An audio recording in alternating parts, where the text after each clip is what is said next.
Yeah. Couple messages came in privately. Um, one of them, and I'm going to kind of paraphrase this, but the gist of it was housing prices seem pretty steady. I know that there's a lot of markets in the United States where, first glance, like there's probably nothing wrong. So housing prices seem steady. Why are people defaulting on their mortgages? What's the most common thing you're seeing in the market around this? Because I think you guys have picked up on something that a lot of people haven't. And you guys have the data behind what's actually happening. And you guys can kind of look back on like 2007, 2008 and say, hey, this looks very similar. So can we go into that a little bit more? Yeah, I mean, the biggest thing is debt, man. Debt's out of control. In this country, debt is out of control. Consumer debt has never been as high as it is right now as we're doing this live video. At no point in US history has consumer debt ever been as high as it is right now at this exact moment. This is credit card debt. This is auto debt. Yes, most people have left the equity in their homes and have not refinanced it out recently due to the rates. That is accurate. It's a very accurate statement. However, people live month to month. The average American, give or take, of course, it's going to vary from zip code to zip code and state to state, but the average American, give or take a couple grand, makes about $65,000 a year. That means they have roughly $5,000 a month pre-tax to work with, maybe a little bit more than that, 5,500, something like that. That's what they've got to work with. So if they get hit with a $200 insurance increase, a $200 a month gas increase, and a $200 a month fuel increase in what their personal expenses Might have We lost might him have again there lost for a him. minute.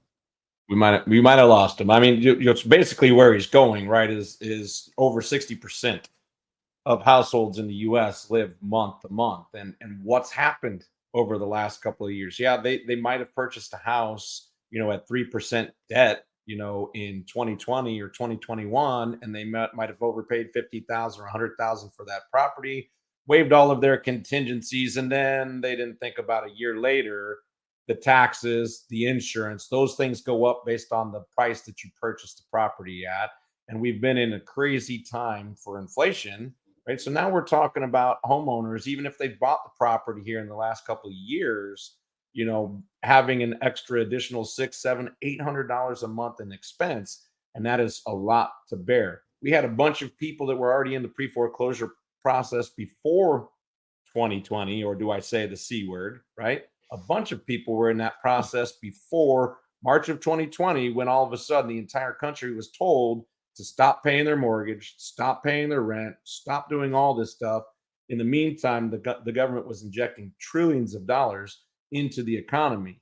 You don't think that something's coming? It's coming, and it's on our doorstep right now with the credit card debt, the auto debt, but we are also now at 3 million plus households around the country that are now more than 30 days behind on their mortgage, right?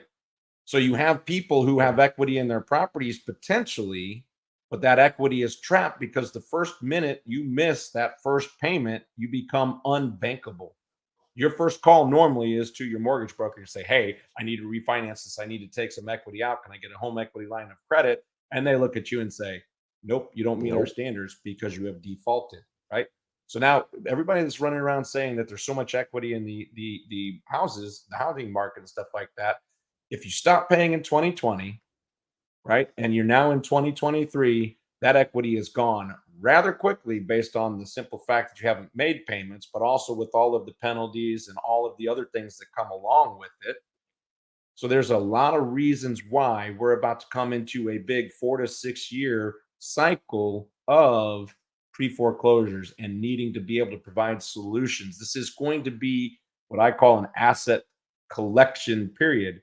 And we talked a Mm-hmm. lot about those lead sources, whether it's the notice of default or the realtors. We're seeing real estate investors leave the real estate profession in droves right now because the inventory is low. There is no inventory. Nobody wants to move. Nobody wants to sell.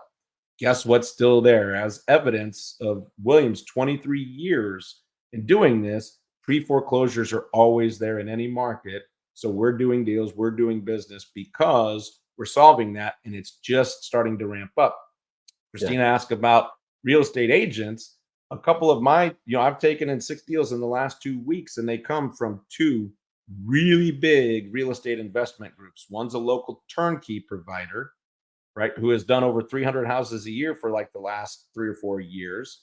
They don't know how to solve the pre-foreclosure process. They knew what I did, so they send it to me, right? That rescission of contract that I was just talking about, that was done with the local investor bringing it to the solution expert, right? And then another one is a rather large wholesale operation out of the St. Louis area that did the same thing.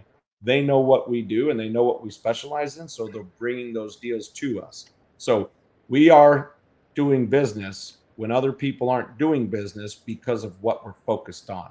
And the next 4 to 6 years, people who can provide these type of solutions aren't going to have to leave the real estate profession to do so, It, right? They're going to be here helping. it comes down to several things, but I mean, like, so grit is one of them. And if you guys don't know what grit means, it's basically your ability to get kicked in the balls a bunch of times and continue standing there. So agents, brokers, wholesalers, etc. Dude, we've seen massive amounts, even on our end, massive amounts of people that are just like, I'm gonna try something else because I think it's easier. Typically, that there's a lot of money to be made when people start to say that. But just to kind of mirror, Rick, what you're saying, man. So you look at the C word. I don't know which way my camera's going. You look at the C word, and you look at all of these landlords that had mortgages or debt. Certainly, they have things like utility bills and insurance, etc. Certainly, there's bills that have to be paid. And then one way or another, all of these tenants, which there's a shit ton of tenants and people that rent in the United States. But you look at just like this tidal wave of, it's not just mom and pops, right? It's these large people, these large investors, even like large flippers that were holding properties that have now all of this expense. You have stuff like the adjustable rate mortgages that are going up. But you look at this tidal wave and it's like, what a great opportunity to pick up a skill set, which this is. Guys, make no mistake, this is a skill set that you can make a lot of money in if you understand how to play the game.